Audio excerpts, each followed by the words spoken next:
Welcome to the Dynasty Playbook, where we're literally dying without real football. I'm your host, Drew. You can find me on Twitter at DrewDotsonNFL.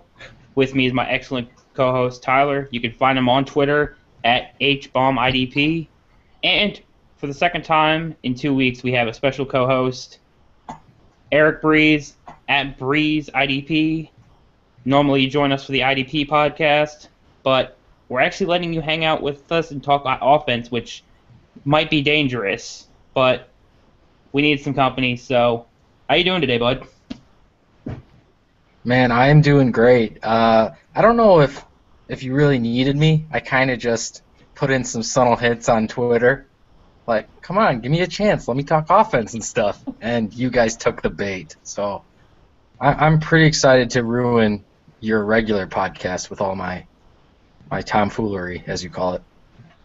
With all the offensive takes. Hey, what is it the deal that, hey, we know offense too, kinda. Yeah. It's like Friday afternoon. What are the odds that all three of us are free? It's Friday afternoon. Weekend's coming up. I got my home league draft Sunday. Can't wait to smash those dudes. But what happens every year in the home league? Super sexy dynasty roster, shitty redraft team. Here I come, baby. Yeah, and I don't even know about if it's a good thing that we're all available on Friday afternoon. I think this has become more than an addiction. Oh, it consumes my life. I'm not trying to hide it. Like, I know what this is. I am super excited though that we're gonna see real starting snaps for a legitimate amount of the games for week 3 though. So we're gonna get to see, a lot of the players really interact for an extended amount of time, see if they can make it through 3/4 of a game without exploding and dying, which is always cool. God. Just let it end, man. Just let it end. TJ Yeldon's going tonight. Just so keep our fingers pumped. crossed. So ready to watch him, but geez. I'm almost as excited to watch him leave the field healthy as I am to watch him run. Yeah, we've definitely seen some injuries, and kind of brings us to our first talking point for today, and that's Jordy getting hit with an ACL tear, which is pretty brutal considering it's his age 30 season. He doesn't have a ton of time left in the NFL, and this season's pretty much in the books. Now, I wasn't really a Jordy owner in Dynasty as it was, and this just kind of makes him even more unappealing to me. If either of you guys are still got eyes on him, where would you be willing to take him in a startup? Yeah, I posed this question to one of our Vox. I'm sorry, Eric. I posed it to one of the Voxer groups, and we were the general consensus was we're looking, 6th, 7th, 8th round. I don't know where that would put him amongst wide receivers. Definitely outside of the top 25 wide receivers. So, depending on the build that I've gone with to that point, I could see me taking a stab on him somewhere in the wide receiver 30-ish range, just because it gets pretty gross out there anyway. But for me, his dynasty value is tanked right now. I was fading him in startups. I was fading him on the trade market before all of this. But yeah, I mean, we may be looking at a Larry Fitzgerald tailspin going on here where you're not going to get anything for him. Yeah, I only own him in one spot, and that's actually no positions left behind, and that's because I didn't want him, but you guys forced my hand.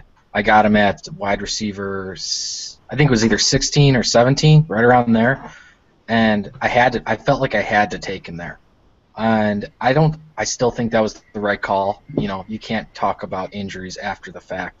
But, man, I am not very excited at all to hear this. I actually said it on Twitter, and the more I think about it, I kind of agree with this. His value is Josh Gordon to me. They're out this year, and they have major long-term risks. They're both elite talents and can put up elite stats, but is smoking pot and getting suspended really that much more of a risk than coming off hip and ACL and being 31 and having a contract that's not guaranteed? it's just a crushing blow because if you had Jordy, you thought you were a contender. And now it's like, do I sell him?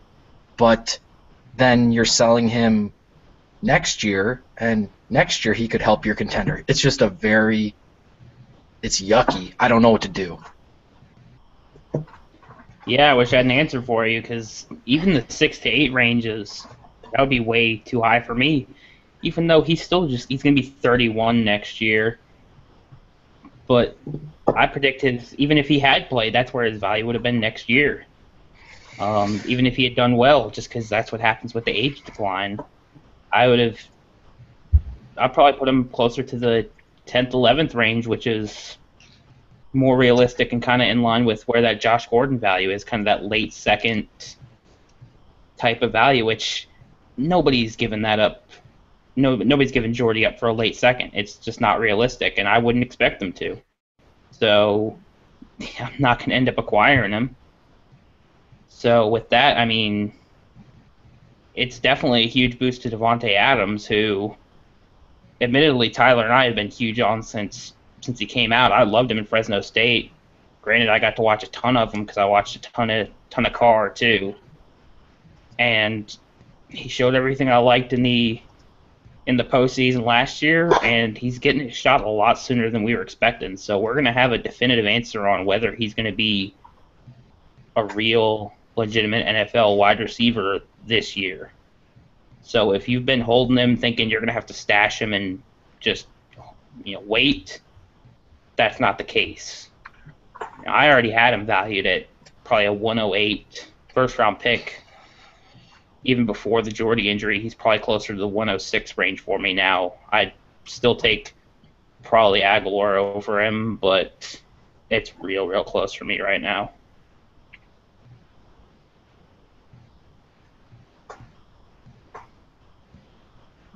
Yeah, it's. I mean, Davante just got about as big a boost in value as you're ever going to get.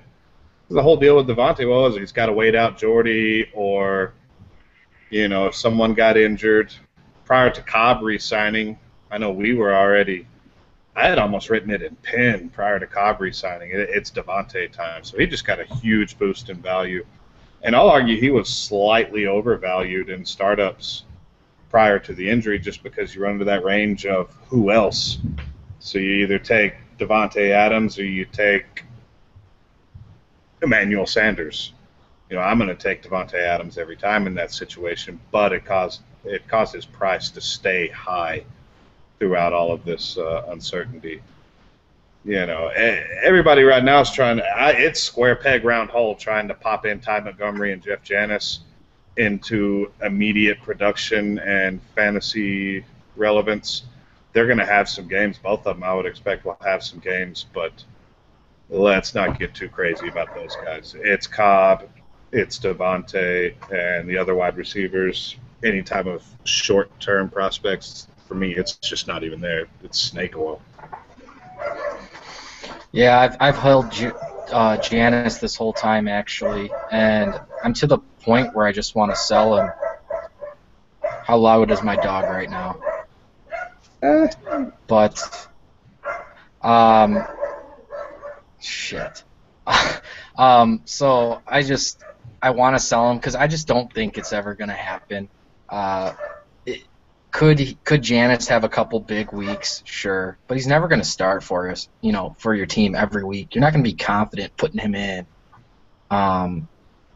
Jordy was a different type of player. I slowly kind of understood Jordy more. I think I devalued how good of a player he was NFL-wise last year, and I really looked, and he's a difference maker. So as for Davante Adams, I'm not nearly as high on him as you guys. I'm also, again, not a huge rookie guy, so I didn't watch tons and tons of tape.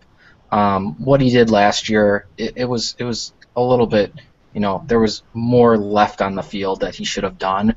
But again, not every rookie picks it up right away. That's why there's that third-year rookie breakout third-year wide receiver breakout theory, and he's going into his second, so he's obviously boosted. The one thing is I think now it's gone a little overboard where people are now thinking Adams is going to do what Jordy did, which, one, I don't think that's going to happen. I think he could give you nice wide receiver 2 numbers, but then as much as I just talked about Jordy not knowing what his future is, Jordy is under contract in 2016. This guy is coming back unless they pull some crazy move and they cut him, which for what he's done for that team, and unless his rehab, something really bad goes wrong, Jordy's going to be back next year. So I'm taking this as I'm not selling Devontae low, but if he starts killing it in the middle of the year and you can get value for him as if he's going to do this next year too, I would sell him. Yeah, and I think the thing with Janis and Montgomery is if you can get value for them to trade either of them, I'm shipping them off. If they're sitting on either of them or sitting on your waiver wire, I would burn a decent amount of your cap of your waiver bucks to get them, and then I would hold on to them and wait for one of them to have a big week because you'll be able to sell them for a decent amount. But I'm not expecting really anything from either of them until Cobb leaves town, and Cobb is, he's 24, 25? He's still super young. And it's not like he's just going to fall off anytime soon. He's under contract for another, I think, 4 years. He just got his brand new contract. And if Jordy stays next year, I think it's because they don't trust Devontae. It's either they don't trust Devontae or they don't trust the guys behind Devontae. But I could easily see them cutting Jordy if Adams looks really, really good, because that clears up a ton of cap space in that salary. And I'm not predicting it because, predicting them to cut, one of the best wide receivers in the NFL is just asinine. But it's a future I can actually see if Adams comes out and just does gangbusters. Yeah, and it is something that you can't predict, but if Adams does do good, how much can you invest in the wide receiver money-wise when you have a defense that bad? It's just, Aaron Rodgers can make, decent players really well, but he can't help that defense. So if Adams fills in nicely, I could see that happening. But if he does come back, it's a fluid situation. But Ty Montgomery, if I'm getting a third, he's gone. He's gone for me. That roster spot is going to be more valuable than he is, I think. I just don't see him being a impactful player with the flaws that he has in his game.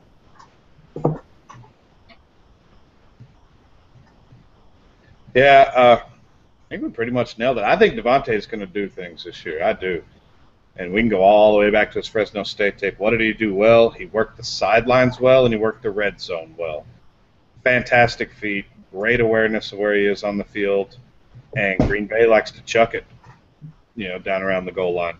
They're not necessarily going to just try to pound it down your throat with Eddie Lacy 3 times because they've got the most efficient quarterback in the league and the one who's least likely to turn the ball over, so they're not afraid to throw it. And that's where Devontae excels, is in short spaces and tight coverage around those areas. So I think he's going to do big things this year. I really do. I'm going to value him right about where I would have before.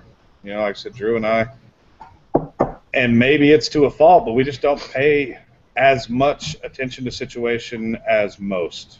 At least that's how I perceive it. We're going to believe in the talent.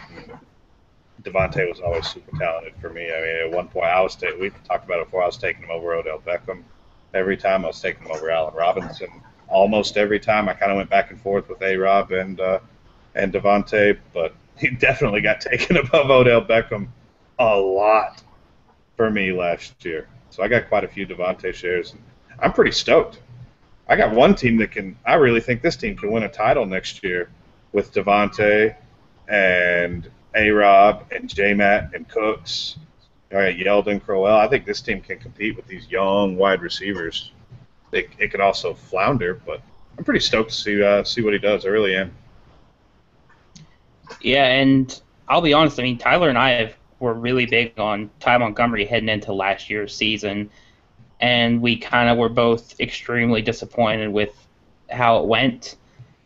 And even with us both being high on him as a player, I'm not expecting a ton out of him in Green Bay, especially not in the short term.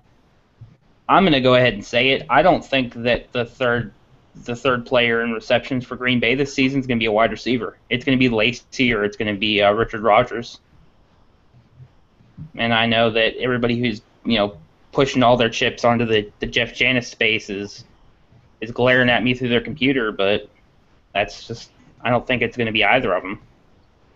And with that, I feel like we've talked a ton about Green Bay, and let's move on and talk about another Green team. And that's Michael Kendricks' extension. He got $30 million over 4 years, and apparently he's the 10th highest paid linebacker in the league. And I don't even know what to do with this. I mean, Chip Kelly trades for Kiko Alonso. He's got Kendricks sitting on the bench for a good chunk of these preseason snaps. But then he signs him to this huge extension. It's why I haven't drafted a single Eagles linebacker this offseason, because it makes my head hurt. Yeah, it was when I saw that, I think it was actually our Voxer group for East vs. West that someone brought it up. And I was like, what, Kendricks got signed? I was taken back by it. My initial thoughts are, you don't sign a guy with this money and not play him every 3 downs. So my initial was Kendricks is going to be the 3-down backer. I don't know what they're doing with the other 2. I am the biggest Kiko Alonso hater in the universe. So my theory is D'Amico Ryans early downs, bring in Kiko and sub packages, and that would be the best the Eagles could do. But is that just me being too biased against Kiko, or is that really what's going to happen? And because as much as I hate Kiko Alonso, he is awesome in coverage. I mean, just phenomenal. And that would make a really good team. And then the more I thought about it, it's like, could Kiko play some safety or something like that? But it's just all 3 of those backers on the field at the same time with the talent they have outside linebacker. It's just way too box heavy. So I don't think all 3 get on the same time. And then I'm thinking, my mind's all over the place, and I'm like, wait a second. Did signing Michael Kendricks boost his trade value? He went from a guy that's on his contract year. Most teams aren't going to pay for a guy that they are renting for 1 year. So they didn't really overpay him. They just paid him market value. So his trade value, I bet, might not have increased, but it didn't decrease either. So as much as we're saying Michael Kendricks is locked into the Eagles the next 4 years, I don't trust anything with Chip Kelly in charge. It's just insane. So it's good for Kendricks because that means he's going to get on the field more, but I don't know what's going on, and I'm not going to pay prices for Philadelphia linebackers, assuming best case scenario. Yeah, I think you nailed it. We're all in agreement here that Kendricks is the best linebacker on that team, at least of the inside backers, and their outside backers are damn good too. I call Kendricks better than them as well. He's one of the best blitzing inside linebackers in the whole game. He is awesome at the line of scrimmage. D'Amico Ryans here. D'Amico Ryans is 31 years old. Has a tendency to get nicked up, and it's been worse and worse as time's moving along here. I think he's the odd man out. I think when the dust settles, we're going to see Kendricks and Kiko on the field. But like Eric said, I'm not going to pay Michael Kendricks what I think Michael Kendricks is worth, which is about LB 8 or 9 in Dynasty. I think he's that good if the situation were more clear. But I'm not going to be comfortable taking him there, paying the cost associated with that. I'm not going to pay what he's worth on the trade market. Sure, I'd love to trade for Michael Kendricks, but I'll underpay for Michael Kendricks. So I don't trust anything Chip's doing. like Breeze said. I like Chip Kelly. I like that he's aggressive and he's not afraid, and he doesn't give a shit what anybody thinks. I think that's great, but it's almost Belichickian in that you just can't trust what's going to happen week to week, especially on the defensive side now. And one thing we can't forget is Chip extended DeMeco Ryans this offseason too. They locked him up for next year, and I'm pretty sure it's like guaranteed money. Like, he's not leaving. So that's what's even more confusing. You know, extending Kendricks was a great move. That was a good contract. You didn't overpay. That's what he's worth. Great move. But then trading for Kiko and extending DeMeco Ryans, that's why like this little sinister, evil, mad scientist Breeze is thinking, maybe this was just to trade Kendricks, because Chip Kelly, Chip Kelly manages the Eagles like we manage fantasy teams. He doesn't care about people's feelings. He's like, you're an asset, you're a puzzle to my piece, or you're a piece to my puzzle. That would be really confusing if it was the other way. And if you say something I don't like, or you just rub me the wrong way, or I can get a deal that I think is worth it, you're gone. And I don't care if that uproots your family, or you like this city, or this. He's proven it. So I don't even know if Kendrick's extension means really anything. He could be on a different team next year. So, yeah, it's just confusing. You see, Breeze, I really like what you said about potentially using Kiko in passing downs and keeping DeMeco and Kendricks for early downs, because maybe he looked at trading Kiko. Kiko is on a rookie minimum salary. Maybe he looked at it as getting the best players for every potential situation, and getting Kiko doesn't really cost him anything.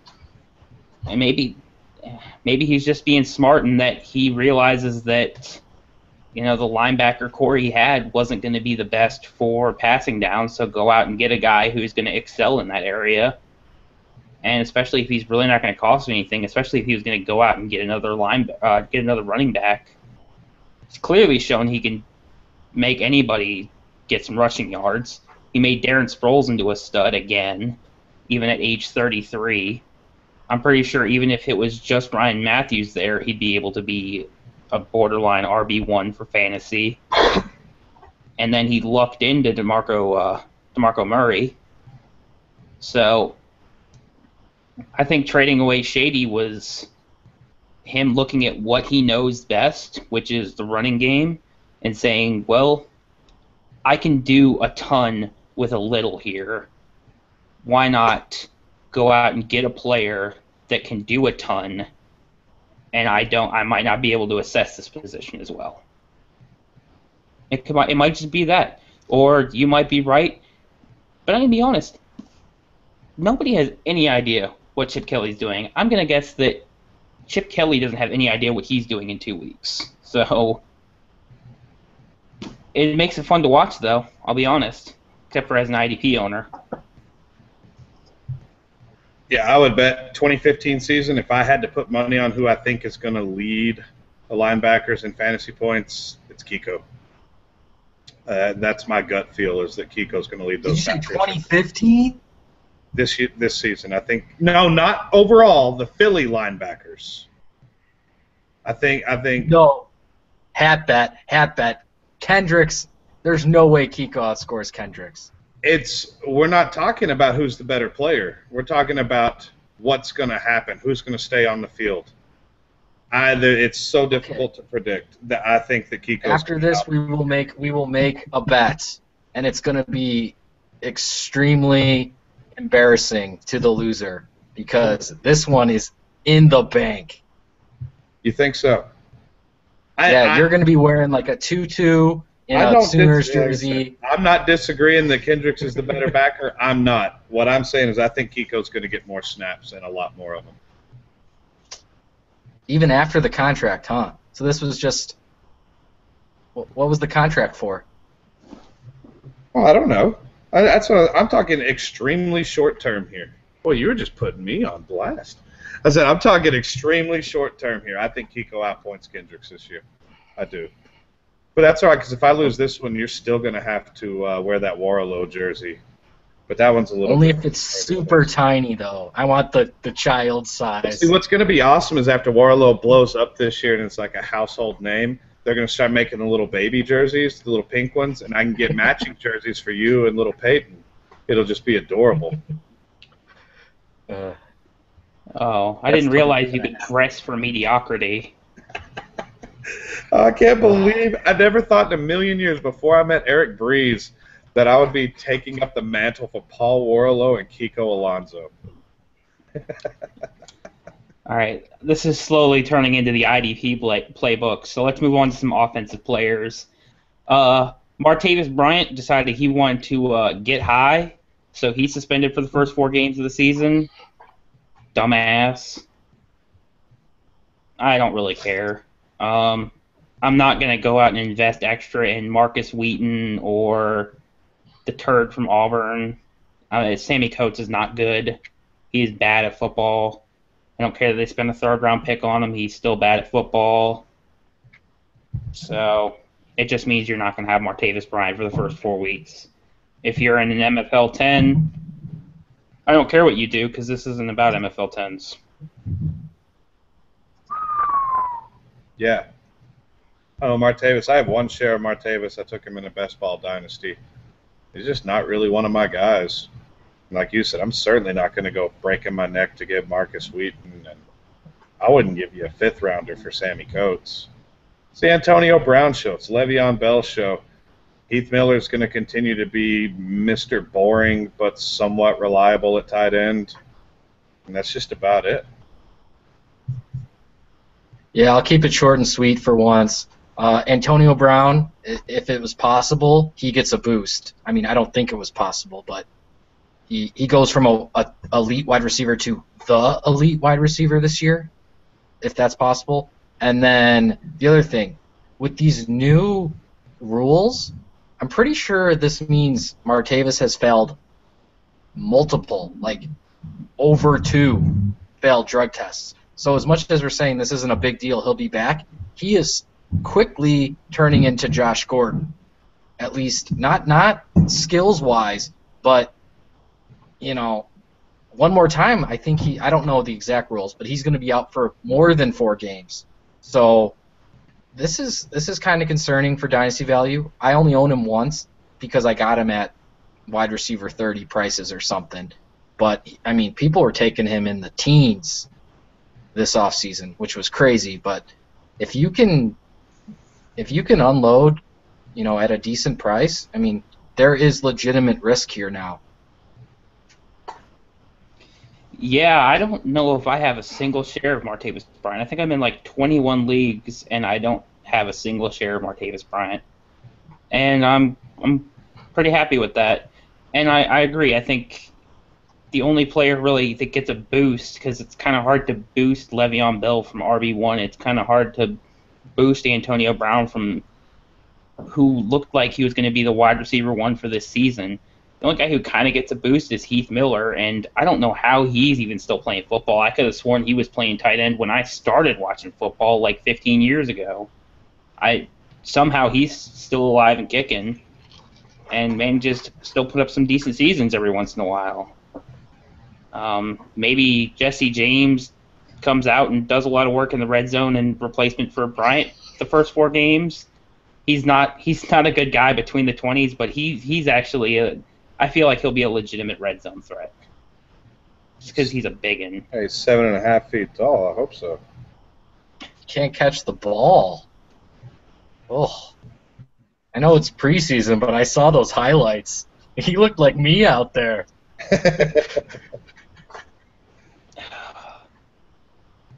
Okay, let's. So Pouncey went down as well. I didn't keep up with this. Is it a season-long injury, or it's just for like the preseason? Huh? No, I saw this morning. Yeah, they're going to put him on the IR to begin, so he won't be eligible to come back for a while. That's rough. Mm-hmm. I mean, it is, but people are saying take Le'Veon or this makes Le'Veon, not as attractive. I don't know if that's true, because all this is going to do is promote more third down drop-off passes, and Le'Veon's going to get more points when he's catching the ball.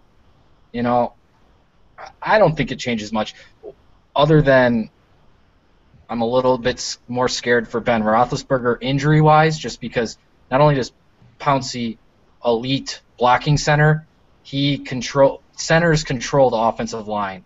So if there's a missed assignment and Ben just gets rocked, that could be a possibility. But other than that, the Steelers' defense is so bad that the offense is going to have to score points, and a lot of them. So I'm not really bumping down anyone. Yeah, they still have a lot of really good players on the offensive line. The blocking is not, to me, the biggest concern. It's really just the loss of that leader on the offensive line more so than the blocking under center, because I'm sure they'll be able to slot in somebody that's above replacement level talent. And yeah, Pouncey's probably one of the best centers in the game. I mean, short of Mack, I can't think of anybody that's definitively better than him. But still, it doesn't do much in terms of making me worry about Bell's production this year. And with that, I think that's really all we got to say about that. And Frank Alexander, I don't even know what's the blurb on Frank Alexander, Tyler. Well, he's dead, right? Is he dead? Yeah, I missed that. He's dead. It's Coney Ealy show, man. Oh. Coney Ealy, I was already buying. No, he's not dead. He tore his Achilles. He's out for the year. He's waived though too. I think they waived him. Well, I think. Really? Well, they did that whole waive him and then move him to IR. Nobody's. What is he? 30, 31? Nobody's going to pay up for him. So, it's Coney Ealy time. I was already coming around on Coney Ealy as a dynasty defensive end because he's that rare combination of young and in a 4-3 and in a good situation. But this vaults him for me. I don't know how high it vaults him, but he's in my DL2 range now because he's going to get the opportunity this year, and when he performs well, which I think he will, he's looked nasty in the preseason. He's going to be a legit play going forward. Yeah, I liked Ealy coming out as a prospect, and I mean, I had him stashed as a rookie, but I didn't realize that Alexander was already kind of done. This is going to just catapult him to starting snaps even quicker, which is cool. I mean, not for Frank Alexander. It sucks for Alexander, but it's Ealy time. Yeah, I like Ealy as well. I wouldn't say he's a DL2. They still have Mario Addison and some other guy, Norton or Horton. I don't know. Horton, maybe, is his name? And then they have Charles Johnson. But Charles Johnson gets hurt every year now, so I like Ealy. I just wouldn't want him in my starting lineup week 1. But, yeah, it's nothing but good news for Ealy. All right, and our next piece of news is Tyler got signed to the Broncos. Oh, no, wait, that's Evan Mathis. I get confused because they look so much alike. I almost died when I saw that tweet, when Eric put that tweet out, that picture of me side by side with Evan Mathis. Evan Mathis is my homeboy now. This is awesome. We're getting one of the best offensive linemen in the game coming over to Denver. CJ, we'll let Breeze go on and on about CJ Anderson here in a minute, but this is huge. I think, as a Denver fan, I think we got one more run in us. Do I think we're the best team in the NFL? No. Do I think we're a Super Bowl favorite? Not necessarily, but we're definitely in the mix, and getting this guy up front is just massive. He's cagey. He's a veteran, one of the best scoop blockers in the entire league. He's a great zone blocker. He can do it all. So I couldn't have been happier for my twin, Evan Mathis, to put on the orange and blue. Yeah, it's a huge signing. If you already don't know, I am C.J. Anderson's biggest fan, probably. Every time I see him run, I'm impressed. And this is just a boost that I wasn't even expecting, and it's just a luxury. I thought C.J. Anderson is a top he's right in that borderline elite 2015 running back, for me at least. And this just is a slight boost and more reassuring. They're going to have to conserve Peyton a little bit. We've seen what happens with Peyton Manning. His arm is not what it used to be, and they need to conserve him. So if they want to make a run in the playoffs, they better not be throwing it 600 times in the regular season, because the old man can't handle it. And I really like their defense. I like Wade Phillips. I think they can pound the rock. And I'm excited because I've really put my neck out on the line for C.J. Anderson, and I think he's going to ball out. Yeah, I'm a big fan of Mathis signing, and it really shores up the Denver offensive line. It's going to strengthen Anderson's ability to really be a productive running back. And I'm not quite as high on Anderson as Breeze is, but I liked Anderson as a stash last year, and it's just gotten to the point where his price is kind of higher than I'm willing to pay. But he looked really good last year. I guess my concern was more there's a lot of question marks in Denver, more so than question marks about C.J. Anderson himself. But if he plays, he's probably going to be an RB1 for you. If he is the bona fide starter. Yeah, that's the one thing that kind of stuck in my craw about this. And I realized he was, second-year player last year, C.J. Anderson was? Mm-hmm. When Ball went down, who took the reins? Ronnie Hillman took the reins. And Ronnie Hillman was not a slouch during that time. He looked really good running the ball, catching the ball. Not the best pass blocker, but he looked really good. So, I don't know. It's so hard to predict. I mean, obviously, if you're putting money on, you're putting the money on C.J. Anderson getting the ball a ton and being a badass. But I'm not so sold that Hillman and a little bit of shitty Monty Ball aren't going to get sprinkled in, possibly more than we want for them to. Yeah, I think that's realistic. The only reason I tend to have more faith in Anderson kind of being the bell cow is he's better. No, I'm losing. I'm drawing a blank on the offensive coordinator's name. He can pass block. Somebody. Wade Phillips. Oh, offensive is Kubiak. Kubiak does not have a history of really using a committee. The only time Ben Tate really got snaps was when Foster went down. He kind of tends to run with one running back. And that kind of gives a little bit of credence to the idea that Anderson's going to be the bell cow. I don't know why Kubiak's name just I couldn't get it. It wasn't there. But he's never really used a committee approach, so I don't think he's gonna start now. And do y'all have anything else on that? Nope. All right. With that, we'll move on to our college player discussion for the week, and let's hit on another guy that's going to be a high first-round pick in rookie drafts next year if he comes out, and that's Derrick Henry, running back out of Alabama. This guy is big. He is huge. He's 6'3", 240. He's a true junior, and he just turned 21. This guy is legit. You go back and watch the Ohio State tape, and I would, if you're going to watch him, I would highly recommend watching Florida and then watching Ohio State and see the night and day difference, because I'm pretty convinced he was injured for that Florida game, because it doesn't even look like the same player. He looked a lot more lumbering and slow in that Florida game, where that Ohio State game, who moves with the quickness? He plants that foot and he's gone. And good luck bringing him down with one defender. I mean, this guy is just massive. He's a monster. And he's so good as a pass catcher. Just amazing. And amazing maybe overselling him a bit, but I'm really high on him, so it's hard for me to to be objective in my words.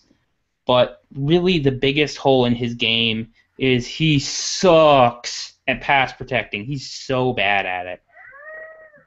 I watched more times where he failed to engage the defender at all than he actually engaged and did poorly. He would just let the defender run right past him. I watched him try and make a cut block, but all he ended up doing was diving at the rusher's feet. It was bad, and that might be the only thing that keeps him from getting early down work early in his career in the NFL. But in terms of just as a pure running back, he has excellent vision. His footwork is on point. He's got amazing quickness for a guy his size. It's kind of the full package short of the pass blocking. The pass blocking is really the only thing that makes you go, gross. And with that, Tyler, I'm going to let you tell us what you think about him. Yeah, so I moved out there for a second, so I hope I don't come over the top of you. The thing I like best about him is when he makes one cut. Pow! You know, he gets the ball, whether it be a zone read type play or a lead, whatever. When he's heading somewhat lateral to the line, makes one cut, boom, up in the hole, and then he's moving with a full head of steam. Shitty pass blocker. I'm sure you touched on that, where he just I hate the guys that do the nosedive. I just hate it. Where they're trying to take out the legs with their head down and they can't see what they're doing. You're 240 pounds, bro. Just get in their way. If you just get in their way, you just blocked them. So, nice receiver, too. He's got soft hands.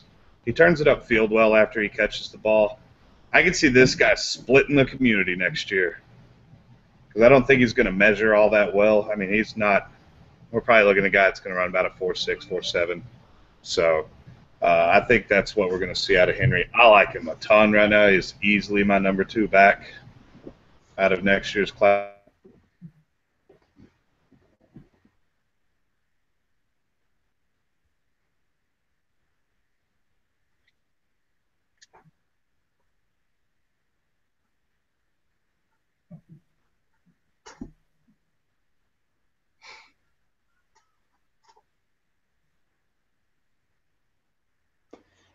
All right, I believe we lost Tyler there.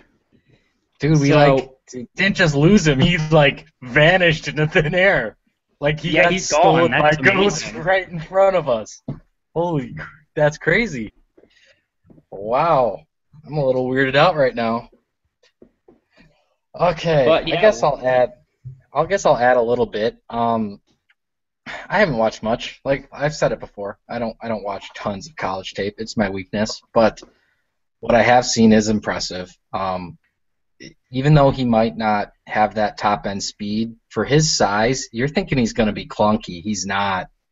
I think he's got the short burst and the quickness for a big dude. If you're gonna have something that a guy is bad at, that's what you want, because I think coaching and effort can get you to be a good pass blocker. At least maybe not Frank Gore good, but keep you on the field good. And I'd much rather have a big dude like him need some technique in pass blocking than to have stonewall hands or something of that sort, where that's way worse. So his red flags are minimal. I've already seen a little bit of back and forth on him on Twitter between some very respected people. So I agree that he's going to be a prospect that is going to, he's going to be debated a lot next year. But I don't see why he shouldn't be the number 2 back. And it's a lot to speculate now, but it really has to do too with where he lands. And if he lands into a situation that he can get all 3 downs, I think he can do it. But with the new evolving NFL, he might be, an RB by committee back. So, but from what limited I've seen, he's good and he's big. Yeah, and Tyler brought it up earlier, and I can't be more impressed with his lateral agility. For somebody that big, he should not be able to move side to side as quickly as he does. And he's just, y'all both said it. He's the guy that's going to divide the community, and I think Tyler and I are already ready to plant our flags. I'm firmly in his camp. Unless we see just regression from him this year in terms of performance and ability, I'm going to be firmly in his camp because I'm expecting to see him get better. I don't know why he wouldn't get better. Yeah, he's a hell of a good player. I love that we got him and the kid at Pitt, Connor. Two big old dudes. Kind of brings me back a little bit. I love the big backs. Steven Jackson's one of my all-time favorite players. I loved watching him in college. These big bruising backs are just fun to watch because they can do it on their own. It doesn't necessarily have to be there at all times because they can just flat-ass run somebody over. And a guy like Henry with his short area quickness with that kind of weight behind it, pretty impressive. But you always worry about guys that tall playing running back, how well are they going to hold up? But you can't really worry about injury in your evaluation process. So love this kid. I'm ready to watch him. And I'm ready to watch him be the lead at Alabama this year. No more Yeldon, no more T. Rich, no more Eddie Lacy. They've had all these guys in and out the last few years. It seems like there's always two of them. And I'm sure there'll be somebody come out this year and be the right-hand man. But he certainly should be the man at Bama this year. Yeah, there's a lot of guys in the SEC that are stepping up into the lead back role that I'm super stoked to get my eyes on. Fournette and Chubb, I'm going to have a Chubb. I'm ready to go. These guys are going to tear it up. I'm already ready for this 2017 Devy class. and as an LSU fan, I can't even tell you how ready I am to see Fournette just every down. And I know he's not going to get to be every down, but don't crush my dreams just yet. Fournette is a grown-ass man. And he's, 19 years old probably? May even still be 18. Wow. And then Chubb, like I said, Chubb's unreal. Yeah, we got some really nice prospects out there at the skill positions. Much needed. No kidding. All these fantasy, it's you really got to either take these old guys that could break down any minute, or you really got to risk it and take these young, unproven guys. There's very few, third-year players and fourth-year players that are studs. So I'm excited. Yeah, and with that, we'll move on to our IDP spotlight. And the guy we're going to touch on just real quickly, we're not going to spend too much time on him, is Jaleel Adai, and I'm sure I just butchered that. He's a third-year safety. He probably, and he should start in San Diego. He's 25 throughout the entire season. I'm gonna admit I'm not big on him. He's kind of just been middling throughout his first 2 years. I know he's dealt with kind of ticky-tacky injuries, but I didn't evaluate him as a prospect. But yeah, I just haven't seen anything from him as a pro that makes me all that interested. Yeah, I just threw him in there real quick. Every week we're like, who are we going to do for the IDP spotlight? And then Drew and I just kind of stare at each other for 5 minutes. We can't think of anybody. He was fresh on my mind because I went back and watched the preseason game between San Diego and Arizona. And I watched it in more detail. I'm watching defensive players, particularly the San Diego defense. All right, so San Diego's inside linebackers are not good. Manti Te'o did not look good. It's a bummer because I really want to like this kid, and I do like this kid, and I do think he can come on, but he was bad. Butler is trash. We've known that for a long time. Denzel Perryman, if Denzel Perryman is ever going to be a thing, well, then you can just throw stones at me because I don't see it. The kid is just lost. So what does that lead to? It leads to other people got to make the tackles, and this Adai kid is nasty in the box. He doesn't give a fuck. He will throw his body around. He will hit anything that comes across his path. I love watching that. I was talking to Breeze earlier today, and he was like, yeah, Eric Weddle's made a living off of bad linebacker play in front of him and has been arguably the number one safety to own in Dynasty for a long time. The only reason he's not now is because he's older. He's Mr. Consistency. So I like this Adai kid a lot. I don't see any way he doesn't win that job. He's going to be on the field a lot. He's in a nice division for strong safety production with Denver in their short passing game and KC and their non-existent passing game. So he's a guy that I'm really liking, and he's free. My favorite kind of IDP player, the one that doesn't cost me anything. So if you got waivers open right now on the back end of your deep roster, go throw him on there and see what happens. I think he's got a chance to really produce this year. Yeah, I won't say anything revolutionary. I need to study up on him more. But San Diego's in dire need of playmakers on the defensive side of the ball. The only real playmaker they have is Weddle, and they've made it clear that they don't want Weddle. They're letting him walk next year, which I think is a terrible move. But they need somebody on the back end. Yes, he's a box safety, but no Weddle just means more tackle opportunities because Weddle is a free safety, but he's not a Earl Thomas, Devin McCourty kind of free safety. Eric Weddle does not miss tackles. He gets in the box more than you think of free safety, and he just does it all. So, yeah, free, pick him up, and this year might just be the start of something even better. He might improve. So that's about all for me. Yeah, I'm definitely going to have to go and take some time to watch him over this weekend now that Tyler's put his stamp of approval on him. And I guess I'll have to see if I'm seeing what he's seeing. But even if he's not that good, Tyler's right. The opportunity is there. And sometimes that's all you need for IDP, especially if Teo's looking bad. And I can't handle that right now. Such a bummer. I bought him as an LB3 in one draft I just did this offseason because I punted linebacker for so long. Yeah. I didn't do it on purpose, but it ended up happening. It happens, and I don't hate him as an LB3, especially on a team that I'm not trying to go, take the title down this year. Yeah, I am. But, well, it's the waiver wire, man. It's IDP. You can find somebody. You can trade for somebody for cheap. But yeah, especially if you're the type to stream DBs, which a lot of people are. I'm not. I say I'm not. I'd rather not. This is the kind of guy that could end up being a nice streamer for you, a la, like Kamal Ishmael last year when William Moore went down. Ishmael was a really nice play for several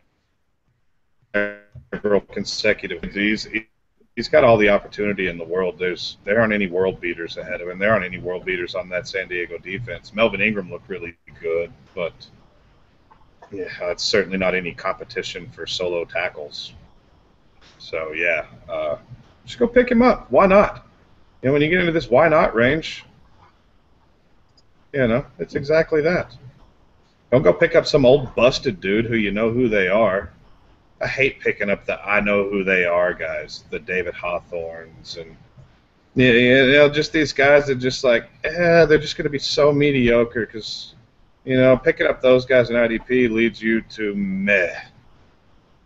Go for shoot the moon with it. Go for the high upside young guy. I definitely agree. And with that, we'll move on to our submitted questions for the week. And our first one comes from our buddy Pat at RavageFF. His first question is, what's the worst trade in retrospect that you've made this offseason? And I'll start it off because I happened to make this trade with Pat in our Dynasty is Hell League. And I traded him, this is probably about 2 months ago, I traded him Jordan Matthews and a fourth for Kevin White and a third. Now, this is right around the time Kevin White was the 103, and I was still at this point where I didn't even have a solid set-in-stone 101. I could argue between Gurley, Cooper, and White at the time because I was super high on White and his upside. and so I traded Jordan Matthews. And now Kevin White's injured, and his value's dropped, and it could still turn out to be a good trade in my favor, but it's definitely the one I regret the most that I've made this offseason. And now it's come out that Kevin White is 46 years old too. That's kind of a bummer. We thought he was what, 21, 22. Come to find out, he'll be 24 before he takes. If he misses this entire season, which it kind of seems like he might, he's going to be a little bit out of our range than what we want our early receivers to be. Mine, it's hard to really evaluate trades because Dynasty trades, you know how it goes. I mean, you could lose one week, win big the next week, and then a year later you're the big winner, and then 2 years later you're on the losing side again. I made a trade in a startup in February when and I still am. I love Jalen Strong, I do, but I get it, all right? I get why he's a second-round rookie pick. I get why he slid. I understand all of this, but I traded the 412, the 707, a future second, and a future third to move up 6 spots to take Jalen Strong. Left Jarvis Landry sitting there, left I don't even want to go back and look and see who else I left sitting there. I think I left Travis Kelce sitting there. I left some nice players to move up and get my guy, Jalen Strong. So it could work out for me, but I pissed away value there, looking through the crystal ball. Because, shit, Jalen Strong is a mid-4th round startup pick right now, even in offense only. Not a chance, man. Not a chance. I could have gotten him with just the 7th right now, so that one's really kind of sticking out to me. That's a bad trade, man. That's not even that bad, given the timing. I remember last year, because you said it was in February, so when you're already talking rookies and not rookie picks, I mean, bad things happen. I saw a rookie draft last year when Lake Seastrunk went like 103 because it was in February. I mean, how does that feel when your 103 pick is like 3rd day and he's still available in the NFL draft? So that just shows how risky it is. My worst trade, I'd say, is I made a trade with Mike Beckley. You guys probably all know him. It was in the middle of the startup of the first Nasty League, the Twitter League, and I'm sitting there, and I traded 1209, 1304, and my 2016 first for his 811, 1408, and his 2016 second. So I moved up 4 rounds, and I swapped out my first for his second. And this is right in that range where not many players are jumping out. You shouldn't be trading your first-round pick. But Josh Gordon and Justin Blackmon are sitting there. And my thought at the time was, if I took one of them, somebody behind me is going to take the other. And this is a best ball league. I didn't have that many wide receivers, and I can't name of any 2 guys with higher upside. So I made that trade, took both guys. A lot of the people in the league were kind of like, oh, damn, that's what I was planning on doing, all this. Well, a month later, Justin Blackmon looked like he was going to play. Now he isn't even reinstated. So that was my big one, but it could have been worse, I guess. Yeah, that's kind of rough. And his next question is, by the way, is Adam the GOAT? And I don't know if he's talking about our Adam or Devontae Adams. If it's Devontae Adams, he is the GOAT. He's going to be the greatest of all time. If he's talking about our Adam, I think he's all right. He's pretty good, I guess. He's a lot of fun to talk to. Yeah, he's Sticky, man. Sticky's the GOAT. One of the nicest guys on the face of the earth. I love talking to Sticky. We can talk about Dynasty. We can talk about pancakes. Talk about old Iris in the Voxer group. All kinds of good stuff. So, Sticky is the GOAT. Love Sticky. He was a lot of fun to podcast with last weekend. I will give him that. Had a blast. We're definitely going to have to do that again. For sure. I'm still working on getting that one edited and getting that one out. And his last question, is Tyler ever not grumpy? And I'm pretty sure the answer is the only time he's not grumpy is when he's getting ready to go to his home redraft league. Other than that, he's a grumpopotamus. So grumpy. Yeah, it's pretty much every day in our Voxer group. And as much as he's grumpy, he's usually funny grumpy. But when he gets to the point where he's so grumpy that he is starting just to annoy everyone, he actually will Vox, I can't take this anymore. I'm going to check out for a couple hours. I realize how bad I am. So at least he's self-aware. It's summer. I'm telling you, it's summer. I hate summertime. Wintertime me is way greater than summertime me. So I'm not hot and dehydrated, but yeah, I'm grumpy, and I apologize to you guys. I don't mean to be so awful, because I could just be just awful. Hey, little P made it. Awesome. We got another guest. Baby P. She's way better looking than Tyler or any of us. Yeah, we just got the class of the Dynasty Playbook. We just went up several notches in class. All right, let's move on to our next question. Comes from Reddit, and it's from BT Bishops. He says running back Josh Robinson is going off as approximately the 31st rookie in Dynasty ADP right now, and he thinks that's too low. He's an accomplished collegiate back who hits the hole with power, exactly what offensive coordinator Pep Hamilton has been seeking in that offense. Frank Gore is 32 years old and ostensibly on a one-year deal. And the coaching staff seems to be happy with what they got in this kid. Any thoughts on to why he's falling so far as a running back with a clear path to starter status? And for me, it's because I don't view him as an accomplished college starter. I watched the tape on him, and he looks like a plotter. He looked like a bowling ball with legs and arms, and he just kind of rolled his way down the field. He didn't seem like he had any real... There didn't seem to be any edge to his game. He just kind of... He was like a bad Mike Tolbert.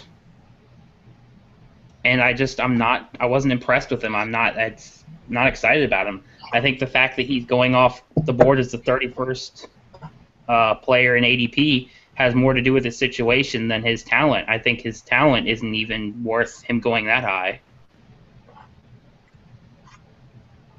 I'm going to disagree with you. I liked Robinson. I liked the tape on Robinson. Granted, there were a couple outliers there where he just was LSU and Ole Miss, was it? Where he just shredded them like they weren't even in front of him. Yeah, he's a little stocky feller. He's got these little tiny legs, and he's all jacked up. He certainly doesn't look like a feature running back, but the situation is juicy. All right, Frank Gore's old. Boom Herron's not good.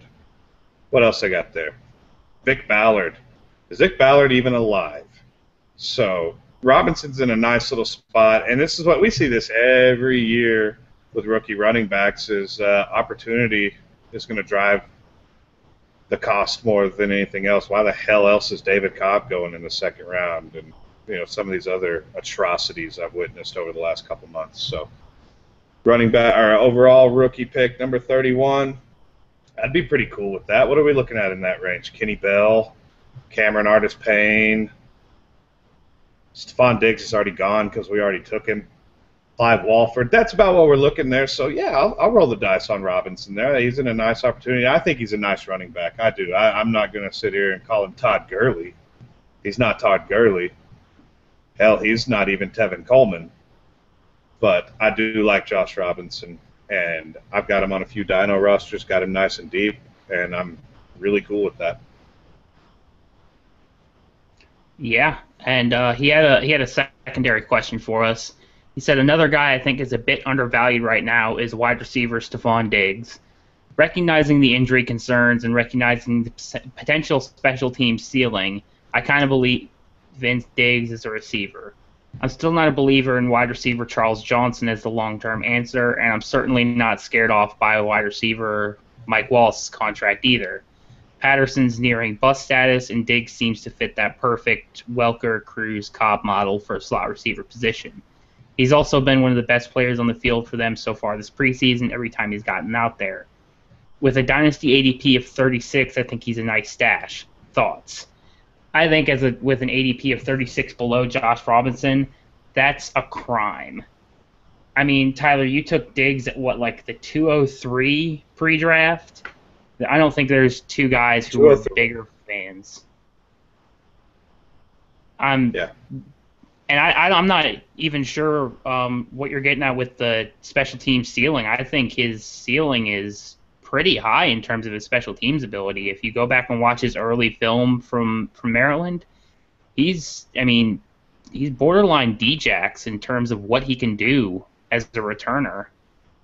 I mean, and that sounds crazy to say, he's as good as one of the best returners in the game, but I think he's got that kind of ceiling. Even post-draft, even after they took him in the 5th round, I've still taken him in the 2nd round more than a handful of times. He's my dude. Yeah, the question answered itself for me. Mr. BT Bishops, we're now best friends, buddy. I love it. He laid it all out just perfect. We love Stephon Diggs. How many times have we got to gush over this kid? He's got the early breakout age. He's got the 10-inch mitts. He's got a juicy situation with a young quarterback and a lot of time to develop chemistry. Love it. Yeah, ADP of 36. He'll never make it that far in one of my drafts because I will have already taken him or I'm trading up to get him. No way in hell he's making it that far if I'm in the draft.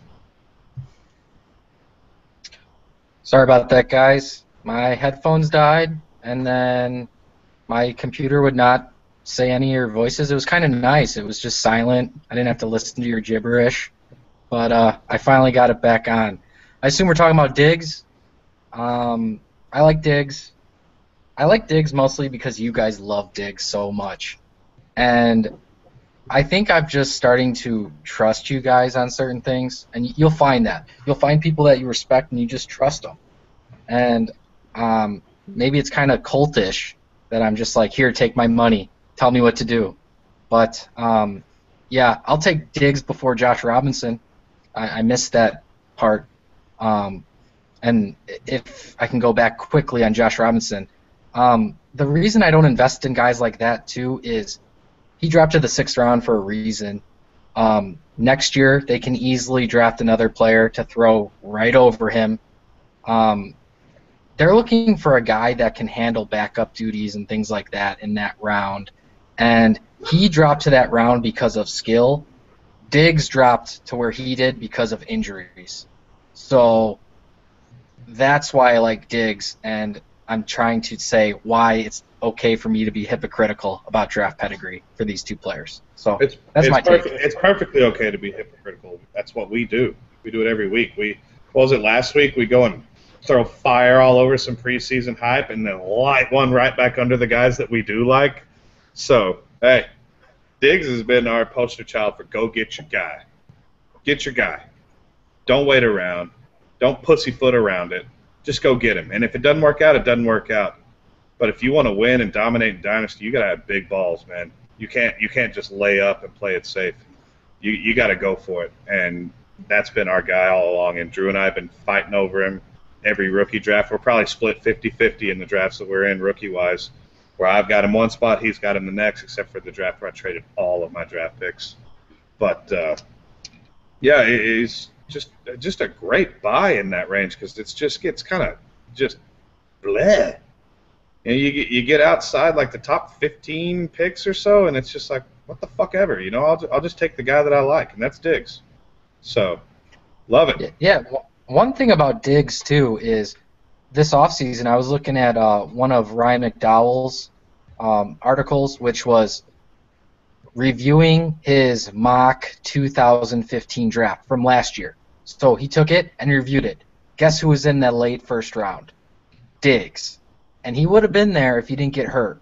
And injuries, you can't have a guy that's injured. They can't score points on the bench. They can't score points on IR.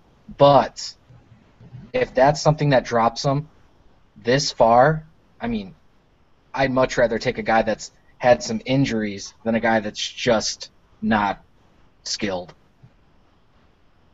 Yeah, absolutely.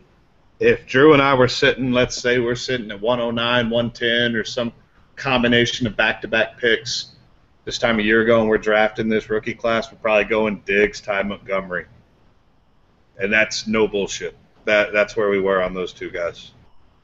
Yep. I mean, and neither one's got. They both have a ton to prove or disprove, but you know. Yeah, I think I would have had Diggs over Montgomery, but they were both late firsts for me last year. And Diggs, if Diggs had been drafted a round or two higher, he would have been, I still would have been looking at him as a potential late first pick just because I'm such a fan of his talent. And Tyler brought it up that we're a fan of, go get your guy. And I think it's so important to kind of emphasize why. In a year, if you wait three extra picks and say, well, I just hope Diggs will fall to me there, and he gets sniped in front of you, you'll be pissed. But if you if you take him at 212 instead of like 304, 305, in a year if he hits or if he's looking good, you're not going to care. But if you miss out on him because you were trying to be cute and trying to get the best value on him, you're gonna be kicking yourself in the ass over it. Get your guys, because if you miss out on them and they do well, you're going to hate yourself for missing on them. Yeah, trade away all kinds of crap to go move up and get Jalen Strong. At the time, that's what's going through my mind is, by God, I'm going to get him. And if it blows up in your face, it blows up in your face. But that's just not how I roll, man. I'm going to go for it. Grabbing that brass ring.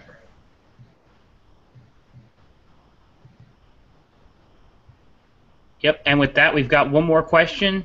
Comes from I am Joel Black. He says, when do you start targeting IDPs at each position in startups?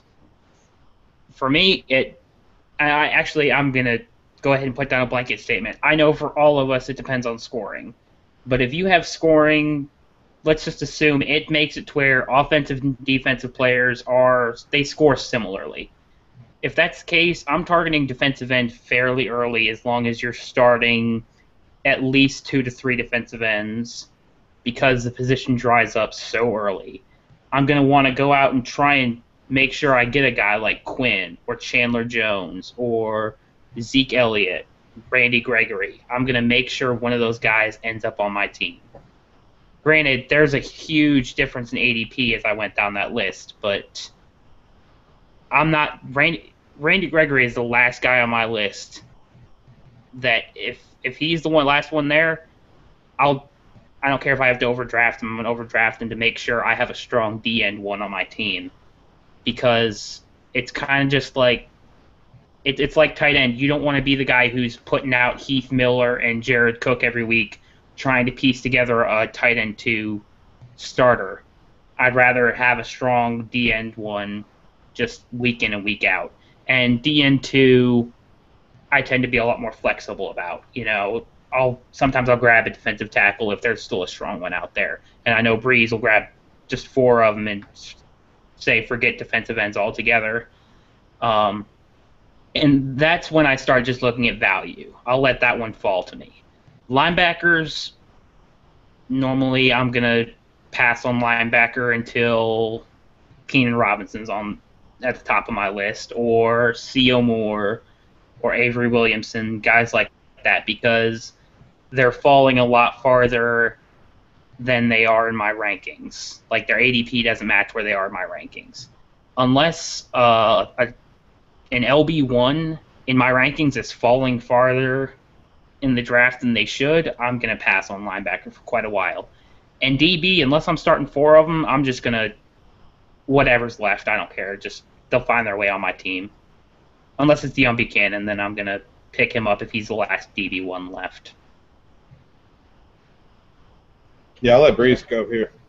Yeah, that's you pretty much stated it all. I always try to get a stud D lineman. Always, always, always, if I can. And I would say that's probably the only position I target. The rest, I don't target IDP. I get it to the point where they need to stick out for me to take them. I need that guy's name on that list to pop and say, it's time. This guy's dropped too far. But I am never going to start a tier in linebackers. I am going to get, if Navarro Bowman is there at LB 8 or 9, I'm going to take him. But I am never we talked about this earlier. I got Kuechly and Kuechly. I did it again. Kuechly and David when I felt like they were values, and I never have C.J. Mosley. In my hometown league, I got Ogletree before he cost a lot. I will never have Jamie Collins if we're talking about right now in a startup. If I already had them, I'll probably keep them because they're helping my team win.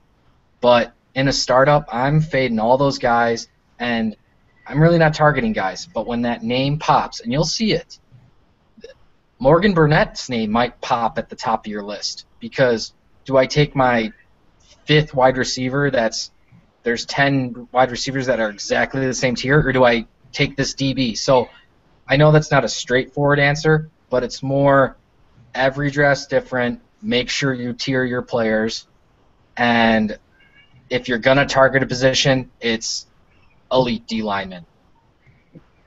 Yeah, there's no real black and white here. But for me, the value is going to drive everything. I am rarely going to own J.J. Watt. All right, J.J. Watt's first-round startup pick. That's what he's worth. He should be a first-round startup pick. I just can't make myself do that, and I don't have any real good reason for it. But will I take Robert Quinn or Chandler Jones in the 4th round if they're sliding? Yeah, I'll be all over it. But after that, I go back into punting mode. If I miss on them, I'm not going to jump on Muhammad Wilkerson in the 6th round or the 5th round. I'm going to let that ride out a little bit because after you get past that, right now it's the Elite 3 at defensive end with Watt, Quinn, and Jones. It gets really murky, and there's not a whole lot of difference between DN 5 for me, which is Wilkerson, and like DN 10 or 12, Calais Campbell, guys like that. So linebacker is, I'm a waiter, man. I'm going to wait all day. I did recently in a startup that Drew and I are doing right now with JoJo Max from UTH. I had a situation where Breeze says that name's going to pop, and that was Bobby Wagner. I got him at LB 9, and I just looked 116th overall. That is a screaming, smoking deal. I'll do that every single time.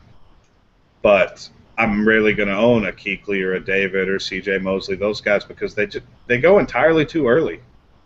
I just sent a piece off to, just a little deal off to Fantasy Outlaw. He's compiling, he's calling it the IDP Bible or something like that. Just a few things that I try to practice. And one of the points that I made was I would much rather have, let's just say, Keenan Allen in the 4th round and Mario Davis in the 12th round than I would have Kuechly in the 3rd round and Brandon LaFell in the 12th round. It's not even close for me. You know, if we could use an old baseball term, the WAR, the wins above replacement, you're going to get so much better value on the offensive side than you are on defense. And I love that Breeze pointed out the elite defensive backs. The defensive back is deep, all right? So that's the deal with defensive back. At the end of the year, you're going to have X number of players that scored 10 or more points, and X is going to be a really big number. But finding that guy who's going to be the safety that's scoring those points week in, week out, year to year is incredibly difficult to predict. And Morgan Burnett, Rashad Jones, Harrison Smith, those guys, you know, Jonathan Cyprian, they pop out because you're going to pop them in your lineup every single week. They're going to score consistently every single week. So I won't ignore defensive back. I'm not going to look at defensive back anywhere inside the top 100. But if I'm sitting there looking at one of my tier 3 linebackers or a tier 4 defensive lineman, and then I also got Harrison Smith sitting there, give me the elite. So you just got to be super flexible. But as a general rule, all 3 of us subscribe to the theory of you drain offense till it's dead outside of the elite defensive ends. Absolutely. I mean, what it really comes down to is you kind of just have to go with the flow of your draft. And I mean, Eric said it. Every draft is different. You can't just set in stone what you're going to do from day one because you don't know. You know, some of these drafts, they're going to start going IDP super early, and that's fine. I would rather just hit offensive for the first 15 rounds if the value continues to be there, and then just scour the waiver wire if I have to for IDP players because it's easier to do it there. But if, like Tyler's example, if Bobby Wagner's there at the LB9, you can't pass that up. You have to do that. And in that exact same draft, Chandler Jones was there 5 picks later, and I picked that up as I think he was like the DN6. And I was waiting hard on defense there because the rosters are smaller, so streaming IDP is going to be easier. But even there, passing on Chandler Jones at the DN6 at 120 overall you just can't do it. But that's why, I mean, the fact that I waited on IDP that long is why I have Manti Te'o as my LB3, and it's just my IDP roster is pretty gross outside of my defensive ends. But you also end up having a very strong offensive lineup when you pass on IDP that long.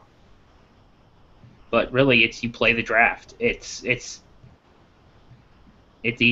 can't compare one draft to the other because every player is different, every owner is different in how they draft. And I think that's going to close off that question. And it's about time for our rant of the week. And I'm going to pass it off to our guest this week. Eric has never got to have an offensive rant of the week, and I've heard quite a few of Eric's offensive rants. So I'm interested to hear what he's got to rant about in the 3rd week of the preseason with all this hype going on. Eric, what have you got for us? Ooh, offensive. Offensive right now, it's gotta be Carlos Hyde. I am sick and tired of the slander on Carlos Hyde. I get it. San Francisco is a mess. It happens. But let's not forget that this is a good player. Just last year, what was the thing? You gotta wait on this guy. He is gonna be good, but you have to wait out Frank Gore, but he's a complete back. What happens? Frank Gore leaves, and now, even before the whole 49ers started to crumble, everyone jumps away. He has been the cool guy to hate on. It's like people have these little meetings and talk about how bad Carlos Hyde is. Carlos Hyde, I explained, someone asked me about him on Twitter, and I was a little hyperbolic, but I said he's a Mack truck with legs, with cheetah feet, and the hands of an angel, because he's so quick, short range quickness. What I'm going to talk about kind of sounds like Travis Henry. Or is that his name? Did I just say it wrong? Travis Henry? So there was a back like 10 years ago named Travis Henry. But anyways, he's big. He's compact, though. He's not tall. He's compact. He's got power to run guys over. He's got quick feet to make guys miss. He's got soft hands. And he's just a good player. He was drafted like, 1 pick after Sankey last year? So he was a top running back last year. San Francisco's bad. We get it. Kaepernick's a bad quarterback. We get it. Kaepernick also can run the read option. That's going to open things up. Every time I watch Carlos Hyde, he looks like a ball player. And I'm just tired. I'm tired of the Carlos Hyde sucks because 49ers suck, and he's big, and Reggie Bush can catch balls, and he can't. Just because you're big doesn't mean you can't catch. You know, Trent Richardson can catch. He just can't do anything with it, but he could catch, you know. So I think that's my big one is it just seems like we get these guys, and it's just fun to hate on them. Like, everybody does it. And he's falling into low Dynasty. Like mid to low. I wish I wasn't in leagues with you guys, because I would be snagging him all the time. And I think he's going to prove a lot of people wrong. I think he's going to do – Lamar Miller last year was RB8, and he had like 1,100 yards rushing and 300 receiving. I don't see why he can't do that. And, you know, maybe he doesn't do as well. Maybe he does. But this whole he's not a good football player, it's not true. It's not true. It's everyone has jumped off the wagon because of the 49ers being bad. And at the end of the day, good players will put up points. Maybe not as many, but they will put up some. So he's going to be an RB1 this year. I guess top 12, if he plays 16 games, guaranteed, RB1. I love it. I love it. And being scared of Reggie Bush. Reggie Bush. 2013, Reggie Bush was good. He missed some time, but he was good. And that's been the last time I can remember Reggie Bush being good, and it probably is the last time Reggie Bush is ever going to be good. I ain't scared of Reggie Bush. Kendall Hunter's a hack. If Carlos Hyde's fallen outside of the top 12 Dino RBs, my mind is blown. That's where I would have him valued, is right in that range, probably higher than RB12. So the fact I had no idea he's going as a mid to low RB2, because it's not happening in our leagues. You know, like Reese said, he's gone way RB16-ish. Where did I take him in East-West? I think I took him in East-West as like RB8 or RB10. And I remember in the comments, I was like, slam dunk.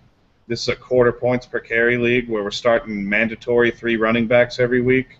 Slam dunk Carlos Hyde at that value for me. And I'd be stoked to scoop him up everywhere at that kind of price. So I was hoping when Drew kicked it over to you, we'd get some Carlos Hyde action.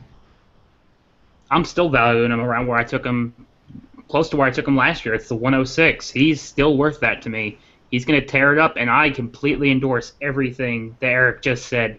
He is going to be a beast this year. He's going to be an RB1, and I just second everything that Eric just said. Amen to that. And my last little thing, if Melvin Gordon's worth the 103, how is Carlos Hyde not worth a first? We at least know Carlos Hyde can catch the football. Do we know Melvin Gordon can? And Danny Woodhead is significantly better than Reggie Bush, but he's white, so we discount him, because I'm not even trying to at all sound racist or anything, but that is the truth. White skill players, we do not give them the credit that they should, and Danny Woodhead is a great player, and he's got some crazy athletic combine numbers if you want to go look at something, when people try to tell you that Dexter McCluster is better than Danny Woodhead. Yeah, I would easily take Danny Woodhead over any of the secondary guys I have in San Francisco. That's an easy choice. Even Mike Davis, and Tyler and I both like Mike Davis. I'd still take Danny Woodhead over him, at least in the short term.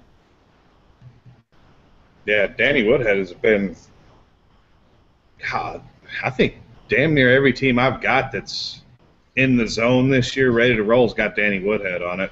I didn't get anything out of him last year, but I got no problem popping that dude in my starting lineup every week in PPR, because he is a great third down back, and he's a really, really good receiver at the goal line.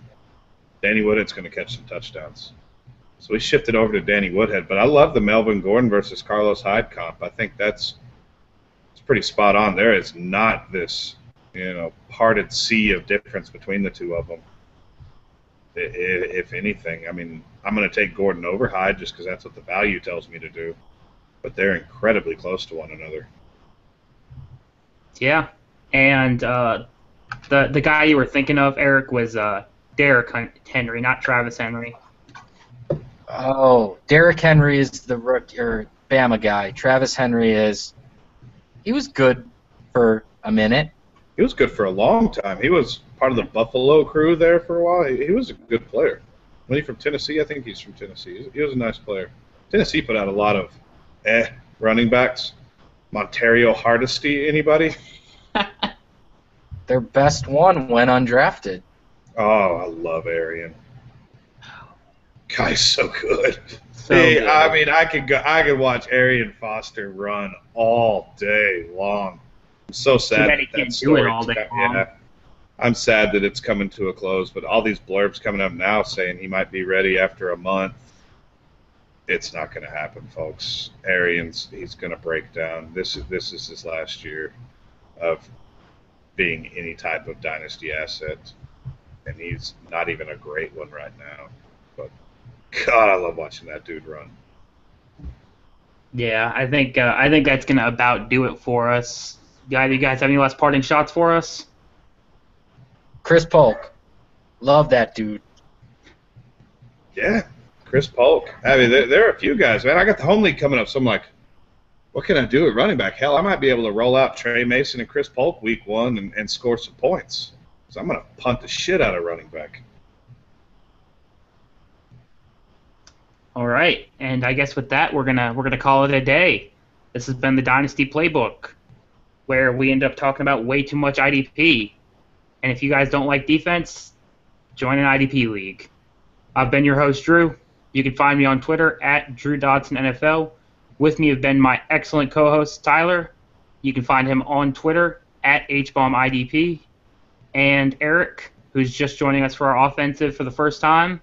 You can find him over on Twitter at BreezeIDP. Thanks for joining us this week. We've had a blast. We hope to see you again next week.